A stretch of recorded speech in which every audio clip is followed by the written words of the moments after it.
Classified, experimental, extreme. When firepower mattered more than practicality, these tanks crossed every limit. From secret workshops to forgotten prototypes. This is every German and British secret tank ever made. Let's starting with Germany, World War II, secret and experimental tanks projects, 1939 to 1945. First super heavy tanks, Panzer VIII Maus.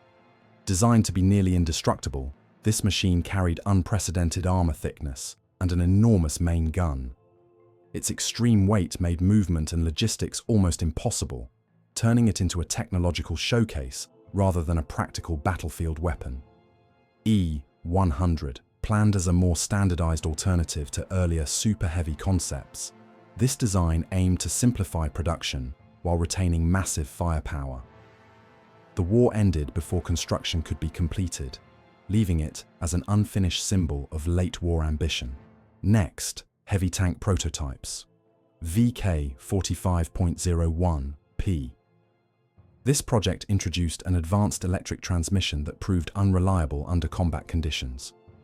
Despite strong armor and firepower on paper, mechanical failures led to its rejection during trials. VK 45.01H. Focusing on conventional engineering and reliability, this design succeeded where others failed. Its development directly led to Germany's first operational heavy tank and defined the future of German heavy armor. Next, medium tank prototypes. VK 30.02 DB. This concept emphasized sloped armor and a diesel engine to improve protection and efficiency. Production complexity and strategic priorities ultimately prevented it from moving forward. VK 30.01H. Used primarily as a test platform, this design never entered combat. Data gathered during trials influenced later medium and heavy tank development programs. Next, tank destroyer/assault gun prototypes. Elefant. Armed with an extremely powerful gun, this vehicle excelled in long-range engagements. However, poor mobility and lack of close defense protection limited its effectiveness in dynamic combat situations. Sturer Emil. Built in very small numbers, this platform demonstrated devastating firepower against heavily armored targets. Its size, weight, and mechanical problems prevented wider adoption. Next, to move on, E-Series experimental tanks, 1944 to 1945. E-10. Designed as a fast and compact vehicle, this project focused on reconnaissance and ambush roles. A low profile, simplified suspension, and reduced weight were intended to improve speed and ease of production.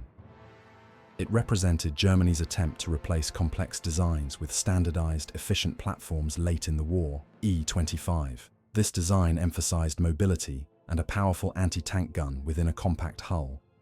Intended to replace multiple existing vehicles, it focused on speed, low silhouette, and simplified manufacturing.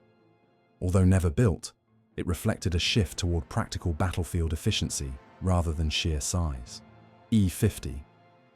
Planned as a standardized replacement for existing medium tanks, this concept balanced firepower, protection, and mobility. A common chassis and simplified components were meant to reduce maintenance and production strain. It marked an effort to rationalize Germany's increasingly overstretched armored industry. E-75. Intended to replace earlier heavy tanks, this design focused on improved armor protection and battlefield durability. Sharing components with other projects, it aimed to simplify logistics while retaining heavy combat capability. The concept remained on paper as Germany's industrial capacity collapsed. E-100. As the heaviest design in the program, this project prioritized extreme armor and firepower. Although part of a standardization effort, its size contradicted the program's original goals. Work began but never finished, making it a symbol of ambition overtaking practicality in the war's final phase. Next, Cold War and post-war secret projects, 1950s to 1970s. Kanonenjagdpanzer. Developed during the early Cold War, this design reflected West Germany's return to armored vehicle development under NATO doctrine. It emphasized speed, a low profile, and a powerful gun over heavy armor. Intended to counter Soviet armor in defensive operations, it marked a transition from World War II concepts to modern anti-tank warfare. Leopard 1 prototype. Created as part of a new generation of main battle tanks, this project prioritized mobility and firepower rather than heavy armor. Extensive testing focused on engine performance, suspension, and crew efficiency. The lessons learned directly shaped one of the most successful Western tanks of the Cold War era, now moving to technology demonstrators/black concepts tanks, 2000s to present. Leopard 2 Revolution. Developed as a next-generation upgrade concept, this project focused on urban combat survivability and modular protection. It introduced advanced armor packages, situational awareness systems, and improved crew safety. Designed as a demonstrator rather than a production vehicle, it showcased how existing platforms could be adapted to modern asymmetric and high-threat battlefields. KF-51 Panther. Unveiled as a future battlefield concept, this design emphasized digital warfare, automation, and increased firepower. It featured a larger main gun, advanced sensors, and provisions for unmanned systems.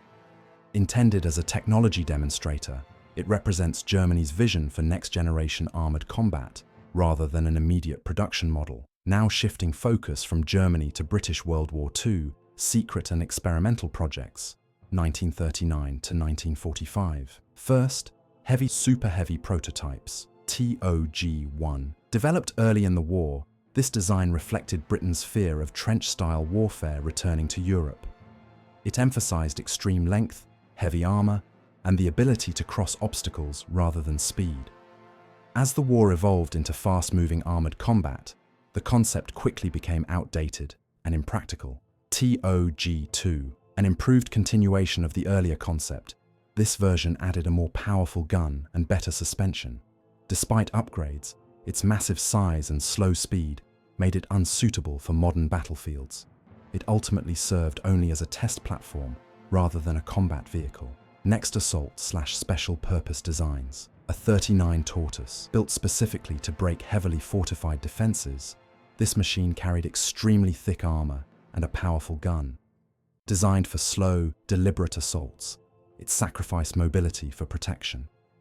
Although completed too late for combat, it demonstrated Britain's extreme approach to bunker-breaking warfare. Excelsior. Created as an emergency response to German heavy tanks, this project combined thicker armor with a familiar mechanical layout. It was intended to provide quick reinforcement to British armored forces. As newer and better designs became available, the project was quietly abandoned. Now moving forward, early Cold War transition period tanks, 1946 to 1955, first heavy and transitional designs tanks, FV-214 Conqueror. Developed to counter emerging Soviet heavy armor, this design emphasized powerful long-range firepower and thick frontal protection. Early testing focused on gun stabilization, crew coordination, and battlefield survivability. While slow and mechanically demanding, it represented Britain's final commitment to the heavy tank concept before doctrinal shifts took place. FV-221 Kanonenjagdpanzer. Created as an interim solution, this project combined elements of existing cruiser designs with components intended for heavier platforms. It was used extensively for trials involving turrets, guns, and automotive systems. The experience gained helped bridge the gap between wartime tank philosophy and modern main battle tank development. Now moving into Britain's extreme firepower concepts tanks, FV-4005. Built to deliver overwhelming firepower, this project mounted an extremely large gun on a lightly protected chassis. The focus was on destroying heavily armored targets at long range rather than survivability. Severe recoil, limited armor, and exposed crew positions made it impractical for combat, keeping it firmly in the experimental category. FV-215. Designed as a heavy firepower platform, this concept featured a rear-mounted turret and a powerful main gun.